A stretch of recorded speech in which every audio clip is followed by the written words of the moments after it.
Selamat pagi, Assalamualaikum warahmatullahi wabarakatuh. Masih dengan saya, Sally. Di video kali ini saya hanya ingin menambahkan video yang terakhir terkait penentuan kompleksitas algoritma dengan menggunakan persamaan karakteristik homogen ya.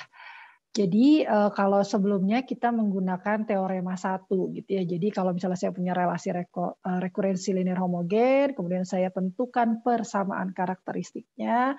Setelah itu dari persamaan karakteristik saya bisa dapat R-nya gitu ya, solusinya. Nah, kemudian kita bikin solusi umumnya yang Tn sama dengan C1 R1 pangkat N ditambah C2 R2 pangkat N dan seterusnya. Nah, contoh sebelumnya itu ini kan ya, saya punya R1-nya 4, R2-nya -1, sehingga saya mendapatkan solusi umum Tn sama dengan C1 pangkat 4. Ini 4 dari sini ya, R1 pangkat N, 4 pangkat N, ditambah C2, R2-nya -1 pangkat N ya. Jadi sesuai dengan yang ini gitu. Oke, itu kita pakai teorema 1.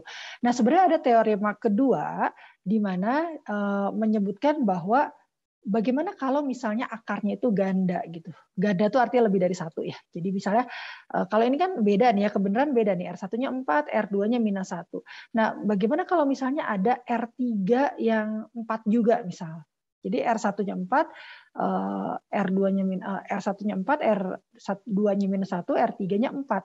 Nah, berarti kan ini sama-sama 4 kan ya. Jadi nilainya sama gitu. Nah, bagaimana caranya saya membentuk solusi umumnya gitu ya. Saya tulis ulang di sini ya. Misalnya kalau R1-nya sama dengan 4, tadi ya kalau R2-nya sama dengan -1, maka solusi umumnya, saya ulangi lagi, Tn-nya itu sama dengan 4,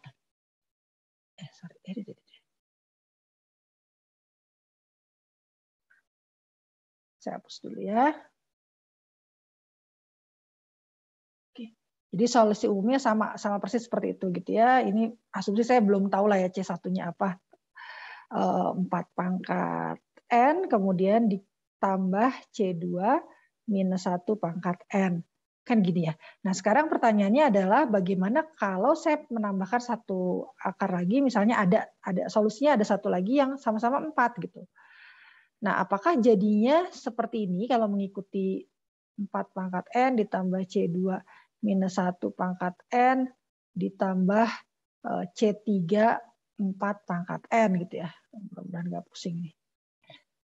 Apakah jadinya sama persis seperti ini gitu ya atau tidak gitu. Nah, ternyata menurut teorema 2 yang ada di slide 3, nah ini akar ganda ya lebih dari 1, itu tidak begitu gitu. Kalau kalian perhatikan, ini kalau misalnya R memiliki R sebagai akar gandanya sebanyak M gitu ya. Jadi bisa 2, bisa 3, bisa 4 dan seterusnya. Maka untuk yang pertama itu tetap R pangkat N. Tapi untuk yang kedua, kita harus menambahkan pengali N di depannya. Untuk yang ketiga, kita harus menambahkan pengali N kuadrat di depannya, dan seterusnya. Oke, kita langsung aja ya. Jadi yang ini nih salah gitu ya, nggak boleh begini gitu ya. Tapi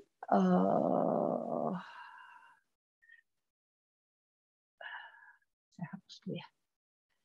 Sorry. Oke, jadi bukan seperti ini, C2 -1 N ditambah C3 4N, tapi katanya ketika dia muncul kedua kali, berarti kan di sini ya, dia muncul kedua kali nih, si 4-nya kan ya kedua kali muncul, itu kita harus menambahkan N di depannya gitu. Gitu aja sih. Ya. Jadi kalau misalnya ada R4 lagi, ternyata akar kuadratnya akarnya banyak gitu ya, akarnya ada 4 misalnya 4 -1, sorry ini bukan akar kuadrat ya, berarti karena ini berarti pangkat 4 nih. 4 -1 4 gitu ya. Maka di sininya ada C4. Ini 4 pangkat N sama gitu ya, hanya ininya karena dia adalah kemunculan yang ketiga, kita harus kalikan dengan N kuadrat gitu. Ya. Jadi sebenarnya sama gitu ya, hanya kita perlu menambahkan pengali N pangkat tergantung dia munculnya yang keberapa gitu. Oke, kira-kira seperti itu terkait dengan akar ganda. Kita akan coba pakai akar ganda lagi ini di contoh berikutnya.